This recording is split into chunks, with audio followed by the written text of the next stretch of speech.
Versatile Mage. Chapter 279. Escaping the Cave. As the cavern slaves began to panic, the magicians were able to cast their spells at will. The servant class beasts had no chance of defending themselves from the overwhelming power of intermediate magic. Not long afterwards, the cavern slaves in front of the group totally lost hope and began to flee into the caves nearby. While a few escaped, those that stayed ended up as piles of corpses lying on the ground with crushed flesh and severed limbs. None of them were in one piece. When only a few of the beasts were left, Mu-Ning-Zu cast her ice magic to seal off the caves to the sides. The layer of ice solidified swiftly, forming a frozen wall which completely blocked the entrance to the caves, preventing the cavern slaves from ambushing them again. "Let's go, there's no point staying here any longer," Mu-Ning-Zu said to the crowd. The railway tunnel was not very wide. They did not have much space to move around, so wind and lightning intermediate spells were not suitable to cast here. They also had no idea if there were any more cavern slaves hiding somewhere in the tunnel. They had to leave as soon as possible. "Let's go," Lu Zhengge yelled. The group proceeded forward. The cavern slaves behind them were still uttering angry cries. Zhu Delong, Zhao Mingyu, Qingqing and the rest managed to hold them off. Everyone let out a relieved sigh when they found the path ahead was clear. Forest of Kun. Qingqing finally had the chance to use her plant element intermediate spell, under the protection of her teammates. The Forest of Kun summoned plenty of thorns, vines, and branches behind them, blocking the path of the cavern slaves. It would take some time for them to destroy the Forest of Kun. Zhu Delong, Zhao Mingyu, Shen Mingshao, Qingqing, and the others who were in charge of protecting the rear immediately regrouped with the others. "Those with Earth Element, use the Earth Wave," Lu Zhengge shouted. Zhu Delong and Luo Song quickly cast the Earth Wave, the soil below moving forward in ripples, increasing the speed of the group as they forged ahead. The remaining length of the tunnel was filthy and filled with a foul scent. Rotted corpses and feces could be seen everywhere. However, none of the students were too bothered by that, as they were still being chased by a huge number of beasts behind them. They continued to follow the railway. "I can see light ahead. We made it, we're almost outside," blurted out Lu Zhengge, who was leading the way. Lu Zhengge had already summoned his violent Mark Wolf to clear the path. It smashed the cavern slaves it stumbled onto to death straight away. The others also quickened their paces when they saw the light. Most of them found it difficult to open their eyes for a while after spending a prolonged period in darkness. However, the moment they entered the sunlight, it felt extremely pleasant, just like entering a bath. "Do a head count, quick." Lu Zhengge seemed to have some sort of experience as a team leader. He did not let his guard down even after exiting the tunnel. "Good on our side." Liao Mingxuan quickly counted the 8 people from their school. Song Chia immediately counted her group, but her face turned pale when she counted 8 in total. She blurted out in panic, "We are missing one." The Pearl Institute had 9 in total, including Bai Tingting with her rare healing element. However, Song Chia still failed to count 9 people after doing a recount.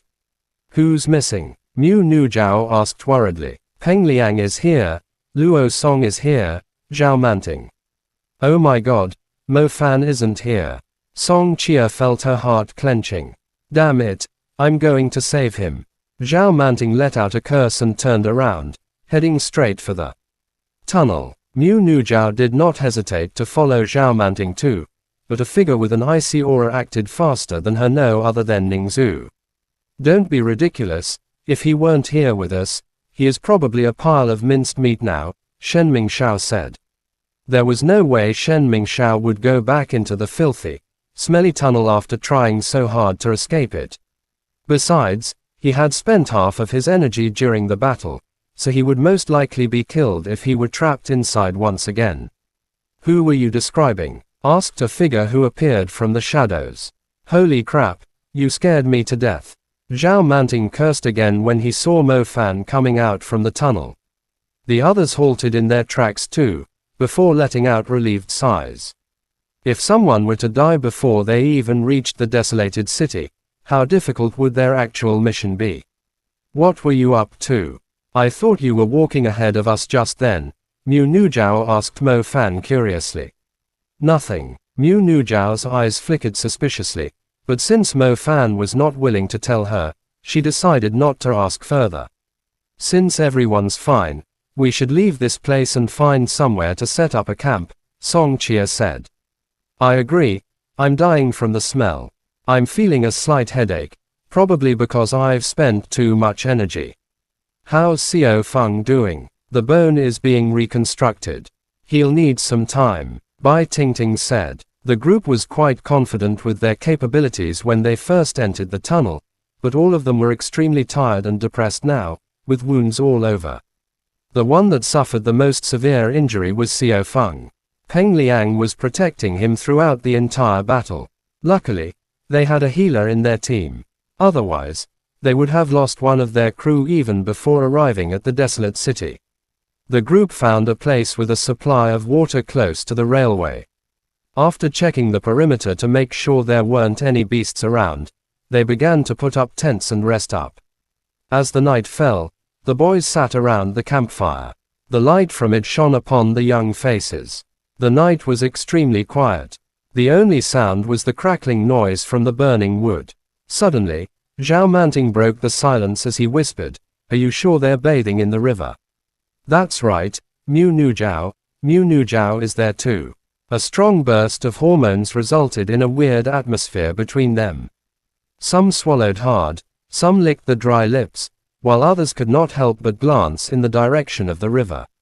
Peng Liang, why don't you go and take a look? With your shadow element, they won't notice you at all. I don't think that's a good idea, Peng Liang said with a red face. Despite saying that, Peng Liang's body betrayed him, turning into a puff of shadow and disappearing into the woods. Everyone was envious seeing Peng Liang making his move. Why didn't we awaken a shadow element too? Why are the trees freezing? I'm afraid Peng Liang was exposed. That idiot.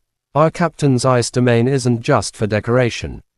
It could pick up the ripple of magic energy from a certain distance. Peng Liang is done for. Zhu Delong instantly burst out laughing. Chapter end. Please guys like, comment, share, and subscribe.